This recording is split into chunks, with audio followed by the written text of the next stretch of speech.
Porter as his sparring training partner for his fight coming up against Earl Spence Jr. And why is this relevant? Because Shawn Porter has had his fights with Earl Spence Jr. and knows Earl Spence Jr. very well. And actually, those were two very close fights that Shawn Porter should have won, in my opinion. But he knows Earl Spence Jr.'s weaknesses and strengths, and definitely could relate that to Manny Pacquiao. And the fact that Pacquiao was hired, Shawn Porter shows that Manny Pacquiao is taking this fight very, very seriously and is very, very motivated.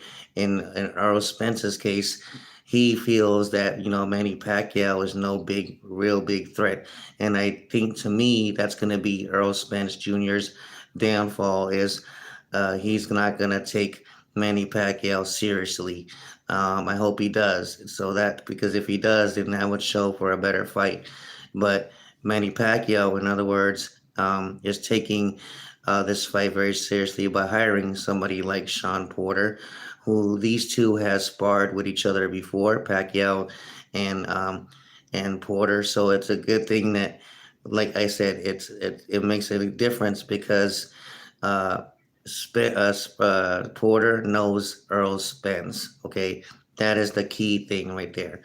Right, and then he could relate that to Manny Pacquiao. So I hope for us boxing fans, Earl Spence Jr. does not take this fight lightly, and that he brings his A game against Manny Pacquiao because Manny Pacquiao is motivated and ready to prove everybody wrong again. All right.